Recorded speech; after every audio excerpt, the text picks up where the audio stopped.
خاص طور پہ یہ یاد رکھیں کہ عمران خان نے جو کہا ہے، جو باتیں کی ہیں، اس کے اندر ایک وہ جو ہوتی ہے نا پٹھان کی فطرت جو ہوتی ہے نا، وہ کہتے ہیں مجھے جو مرضی کرتے ہو کر لو، میں برداشت کرتا رہوں گا، لیکن جس دن میرے گھر میں گھسے اس دن میں آپ لوگوں کو نہیں چھوڑوں گا۔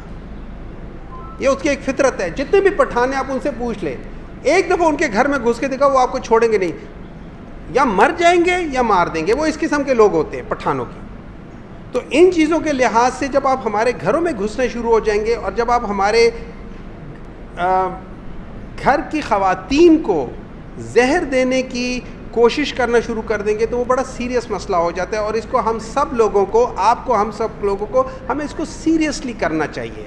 اور میں یہ سمجھتا ہوں کہ ان کو پراپر طریقے سے ان کی انویسٹیگیشنز ہونی چاہیے، اور ان کو ہم لوگوں نے دیکھا میاں نواز شریف صاحب کی جب پلیٹلیٹس گر رہی تھی تو انہی کے ڈاکٹر آ کے ان کو دیکھ رہے تھے، انہی کے ڈاکٹر ان کے علاج کر رہے تھے، اور اسی کے لیے وہ باہر چلے گئے تھے، انگلینڈ چلے گئے تھے 10 دن کے لیے، آئے 4 سال بعد ہے۔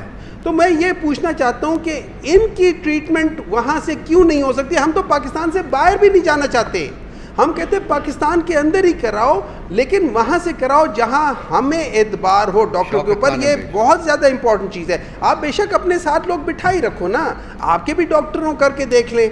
انگلینڈ میں تو کوئی ہمارے ڈاکٹر نہیں تھے، وہاں پہ تو جاتے ساتھ ہی بلکہ جو ہی جہاز میں چڑھے تھے پلیٹلیٹ ٹھیک ہو گئے تھے۔ تو وائی ناٹ دس تھنگ؟ سو اس طرح ہے جو رپورٹ ہم لوگوں نے پڑھی، آپ لوگوں نے پڑھی ہے، اس میں انہوں نے بتایا کہ انویسٹیگیشنز ہوئی تھیں، اور یہ یاد رکھیں یہ انویسٹیگیشن تقریباً 2 ماہ سے زیادہ وقفے کے بعد ہوا تھا۔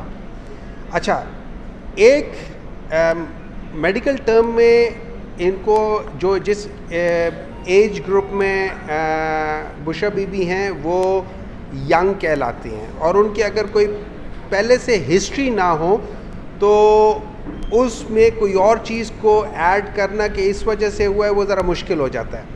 اب اس انویسٹیگیشن میں جس کو یہ لے کر جا رہے ہیں، اس میں 2 چیزوں کو میں آپ کو بتاؤں گا جس میں اینڈوسکوپی خاص طور پہ کی گئی ہے۔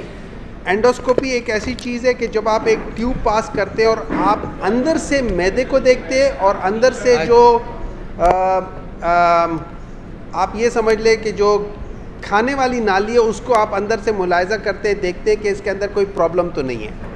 اس میں 2 چیزوں کو انہوں نے ذکر کیا ہے۔ ایک انہوں نے کہا ہے کہ ایسوفیجائٹس، وہ جو معدے سے اوپر جو ٹیوب ہوتی ہے اس کو ہم ایسوفیگس کہتے ہیں، اس کے لوور حصے میں ایسوفیجائٹس مینز کہ وہاں پہ کوئی انفلیمیشن ہوئی ہے۔ انفلیمیشن کو دوسرے لفظوں میں یہ ہے کہ وہاں پہ کوئی چوٹ لگی ہے، یا کوئی ایسڈ گیا ہے، یا کوئی الکلائن، یا کوئی ایسا کیمیکل ہے، یا کوئی ایسی چیز ہے جس نے اس کے اوپر کے لیئر کو جلا دیا ہے، دکھا دیا ہے۔ پھر دوسرے انہوں نے کہا ہے کہ ان کے جو سٹمک کے اندر کی لیئر ہے وہ بھی انفلیمڈ ہے اور سولن ہے۔ اب اس کے مختلف وجوہات ہو سکتے ہیں۔ یہ یاد رکھیں رپورٹ کے نیچے ہمیشہ لکھا ہوتا ہے کہ آپ اس کو کلینکلی ایویلویٹ کریں کہ یہ جو ہم رپورٹ کر رہے ہیں اس کے کلینکلی جو مریض اپنی بتا رہا ہے، ہسٹری بتا رہا ہے، اس کے ساتھ کہیں کوریلیشن تو نہیں ہے۔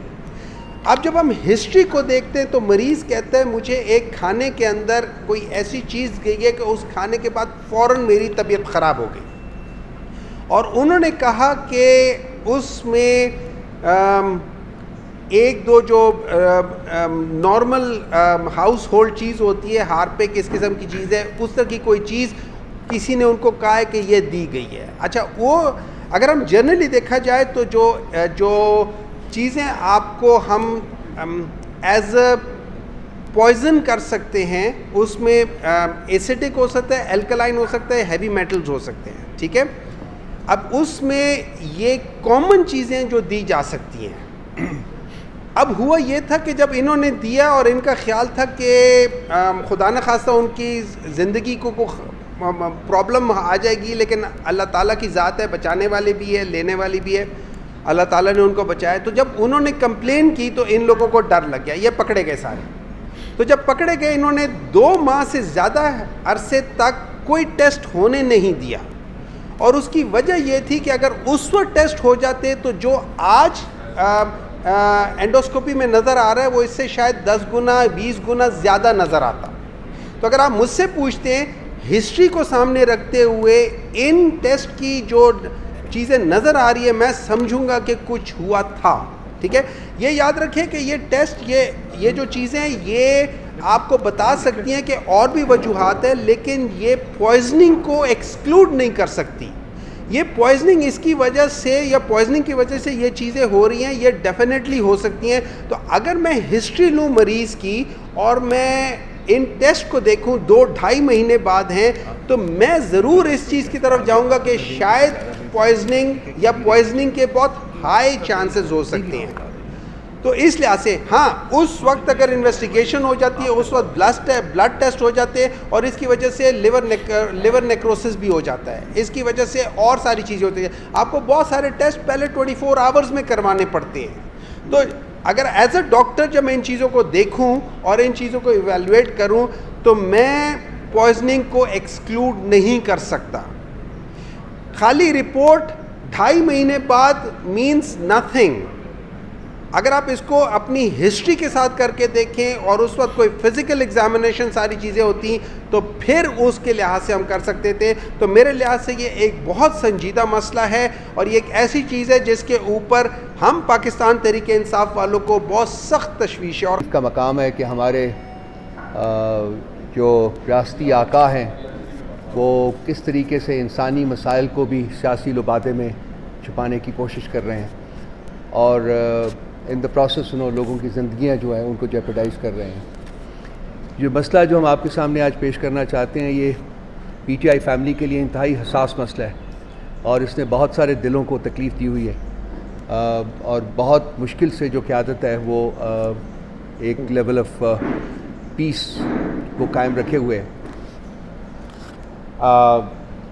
بات ہم کرنا چاہ رہے ہیں بشرا بی بی, عمران خان صاحب کی بیگم صاحبہ کی زندگی کو جو خطرات لاحق ہیں, اور جو وقت گزرنے کے ساتھ ساتھ راددین کہ ان کا ازالہ کیا جائے, بلکہ اور بھی سچویشن جو ہے وہ گھمبیر ہوتی جا رہی ہے, کیونکہ ریاست جو ہے اور ریاستی آقا جو ہیں وہ اس کو انسانی بنیادوں کے اوپر ایڈریس کرنے کی بجائے ان کو سیاسی طریقے سے ایڈریس کرنے کی کوشش کر رہے ہیں, جس سے مسئلہ حل ہونے کی بجائے اور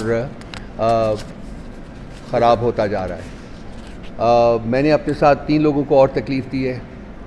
ہمارے سینیٹر صاحب ہیں, ہمایوں مومنٹ صاحب ڈاکٹر ہیں, نعیم پنجوتا وکیل ہیں, اور ابھی آ جائیں گی, ہمیں جوائن کر جائیں گی کمل شوذب صاحبہ جو ہماری MNA رہی ہوئی ہیں, اور وہ بی بی کے ساتھ اور ان کے مسائل کے ساتھ بڑی ان کی قریب سے انہوں نے اس کا ملاحظہ کیا ہے اور وہ اس کو دیکھ رہی ہیں. تو سب سے پہلے میں ڈاکٹر مومن صاحب سے ریکویسٹ کروں گا کہ وہ ایک اس کا میڈیکل اپریزل جو ہے وہ آپ سب لوگوں کے سامنے پیش کریں. تھینک یو جی ڈاکٹر صاحب. Thank you. بس ٹھیک ہے. اچھا, بسم اللہ الرحمن الرحیم. ایاک نعبد و ایاک نستعین. دیکھیں